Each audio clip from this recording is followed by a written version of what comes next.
तर आज आपण बनवतोय मिक्स डाळीचे वर्षभर टिकणारे सांडगे। आता हे सांडगे मी खानदेशी पद्धतीने दाखवलेले। आता घरात जेव्हा भाजी नसते तेव्हा पटापट हे सांडगे फोडणी देऊन ही भाजी पटापट तयार होते। या सांडग्यांना खानदेशामध्ये करोडे असंही बोलतात, म्हणजे करोडेच बोलतात। तर हे बघा, वरतून कुरकुरीत आणि आतून खुसखुशीत असे सांडगे। अजिबात उन्हाची काही गरज नसते, तुम्ही घरच्या घरी हे घरच्या फॅनमध्ये वाळवू शकता। सांडगे बनवताना कोणती काळजी घ्यावी ह्या सर्व टिप्स मी या व्हिडिओमध्ये सांगितलं, जेणेकरून तुमचे सांडगे असे कडक असे होणार नाही। तर तुम्ही व्हिडिओ हा शेवटपर्यंत बघा। तर चला पटकन रेसिपीला सुरुवात करूया। तर इथे मी घेतलेल्या आहेत 4 प्रकारच्या डाळी। तर सर्वात पहिले तुम्हाला इथे मी वाटी आणि कपचं प्रमाण सांगणार आहे। तर इथे मी 2 वाटी कप भरून उडीद डाळ घेतली आहे, त्यानंतर 1 कप आणि 1 वाटी भरून मूग डाळ, त्यानंतर अर्धा कप चणा डाळ आणि सर्वात शेवटी 1 वाटी भरून 1 कप मटकीची डाळ। ही मटकीची डाळ तुम्हाला जवळपास कुठल्याही किराणा स्टोअरमध्ये मिळेल। त्यानंतर आता वजनी प्रमाणात इथे मी 400 ग्रॅम एवढी उडीद डाळ घेतली आहे, 200 ग्रॅम मूग डाळ, 100 ग्रॅम चण्याची डाळ आणि 200 ग्रॅम मटकीची डाळ, असं तुम्हाला वजनी आणि कप वाटीचं प्रमाण दोन्ही प्रमाण इथे मी सांगितलेलं आहे। आता सर्वात पहिले आपल्याला एका मोठ्या बाउलमध्ये या सर्व डाळी आहेत ना एकत्र करून घ्यायचे आहेत। एकत्र करून ह्या आपल्याला सर्व अशा मस्त मिक्स करून घ्यायचे आहेत। या सर्व डाळींचं प्रमाण आहे ना मी जेवढं सांगितलंय ना तेवढंच घ्या।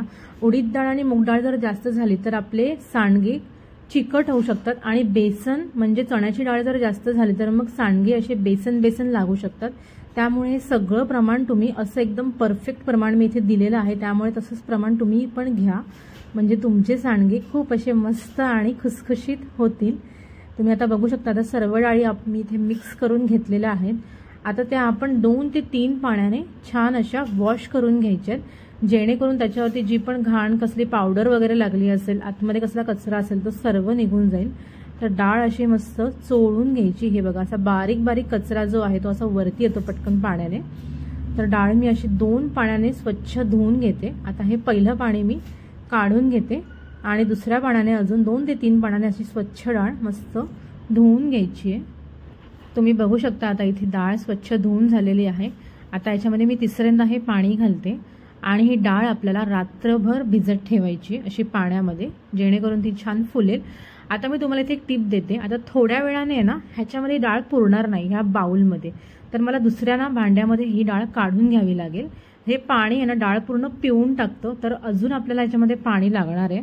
तर सध्या मी एवढंच पाणी घालते आणि ही डाळ झाकून ठेवून देते एका साईडला। हे बघा, आता थोड्या वेळाने मी ही डाळ आहे ना दुसऱ्या बाउलमध्ये ट्रान्सफर करून घेणार आहे। तर आपल्याला ही रात्रभर अशीच भिजत ठेवायची। तर हे बघा, आता सकाळचे 9 वाजलेले आहेत आणि मी रात्री 11 साडे11च्या टायमाला डाळ भिजत घातली होती, म्हणजे साधारण एक 10 तास झालेले आहेत। तुम्ही बघू शकता डाळ आपली केवढी छान मस्त भिजलेली आहे आणि त्याच्यावरचा कचरा एकदम पांढरी आपली अशी मस्त डाळ दिसते, पांढरी आणि पिवळी, सगळा कचरा निघून गेलेला आहे। तुम्ही बघू शकता आता इथे। आता मी ही परत एकदा पाण्यातून आहे ना स्वच्छ धुवून घेणार आहे आणि त्यानंतरच आपल्याला ही डाळ वाटायला घ्यायची। तर मी थोड्या बॅचमध्ये ही डाळ आहे ना आता मिक्सरच्या भांड्यामध्ये वाटून घेणार आहे। छोट्या मिक्सरच्या भांड्यामध्ये वाटलं तरी चालेल, पण मी इथे मोठं मिक्सरचं भांडं घेतलंय आणि त्यामध्ये ही डाळ थोड्या बॅचमध्ये अशीच वाटून घेणार आहे। आता ही डाळ वाटताना आपल्याला ह्याच्यामध्ये अजिबात पाणी घालायचं नाहीये। पाणी न घालता आपल्याला ही डाळ अशी छान मस्त वाटून घ्यायची आहे। तुम्ही बघू शकता आता इथे मी 1 बॅच वाटून घेतलेली आहे। तर हे बघा, डाळ कशी वाटायची हे पण तुम्हाला सांगते। इथे ना अशी दरदरी अशी आपल्याला डाळ वाटून घ्यायची, त्याला ना अशी एकदम बारीक अशी पेस्ट करायची नाहीये। हे बघा अशा प्रकारे, त्यामुळे ना आपले सांडगे ना असे मस्त खुसखुशीत होतात। तर ही अशा प्रकारेच डाळ तुम्ही पण वाटून घ्या। आता सर्व डाळ मी इथे वाटून झालेली आहे माझी। आता शेवटची बॅच जी आहे ना ती आपल्याला छोट्याशा मिक्सरच्या भांड्यामध्ये वाटून घ्यायची, कारण ह्यामध्ये आपल्याला घालायचं आहे लसूण, थोडेसे जिरं। आता हे लसूण आणि जिरं बारीक झालं पाहिजे म्हणून मी ते लहान भांडं घेतलेलं आहे। तर लसूण आणि जिरं आपल्याला छान असं मस्त डाळीबरोबर वाटून घ्यायचंय। ह्याने ना आपल्या सांडग्यांना खूप छान अशी मस्त चव येते। तर हे पण मी असं दरदरीत असं वाटून घेणार आहे, जास्त बारीक करणार नाहीये। तर हे बघा, आता सर्व डाळ जी आहे ती वाटून झालेली आहे। त्यावर मी घालते हा शेवटचा बॅच। हे बघा, तर हे सर्व आपल्याला आता बॅटर असं मिक्स करून घ्यायचे। आता आपल्याला इकडे थोडेसे मसाले घालून घ्यायचे। त्यामध्ये मी इथे घेतलेले आहे थोडीशी हळद, हळदीने आपल्या सांडग्यांना छान कलर येतो. त्याचबरोबर मिरची पावडर. आता ही मिरची पावडर मी घरातच बनवून घेतली आहे. ज्या हिरव्या मिरच्या असतात ना त्या मी सुकवून त्याची पावडर करून घेतली आहे. त्याचबरोबर चवीपुरतं मीठ आणि बारीक चिरलेली कोथिंबीर. ह्या सर्व मसाल्यामुळे आपल्या सांडग्यांना आहे ना खूप छान अशी मस्त चव येते. आता हे सर्व आपल्याला आहे ना असं एकजीव करून घ्यायचे. सर्व मसाले, डाळी, मीठ हे सर्व असं एकजीव झालं पाहिजे. कुठेही मसाले एका साईडला, मीठ एका साईडला राहिलं नाही पाहिजे.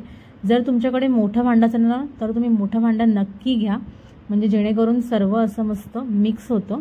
हे बघा अशा प्रकारे. आता सांडगे कसे तोडायचे याच्यामुळे तुम्हाला 2 पद्धती दाखवणार. तर सर्वात पहिली पद्धत पाण्याने थोडंसं हात लावून सांडगे तोडायचे. दुसरी पद्धत अशी म्हणजे माझ्याकडे एक पायपिंग बॅग आहे. त्या पायपिंग बॅगमध्ये मी सांडग्यांचं बॅटर भरून घेणार आहे. जर तुमच्याकडे ही बॅग नसेल तर दुधाची पिशवी किंवा एखादी जाड पिशवी घेतली तरी चालेल.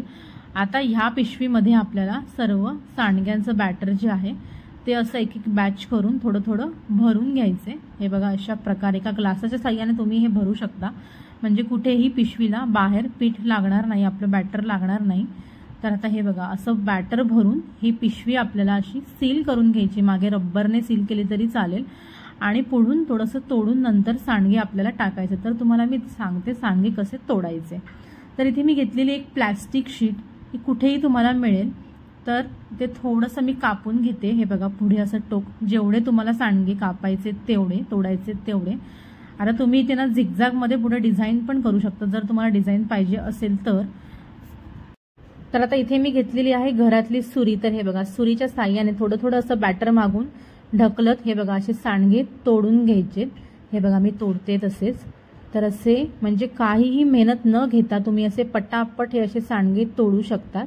हे बघा अशा प्रकारे अलगद असे सांडगे पडतात खाली.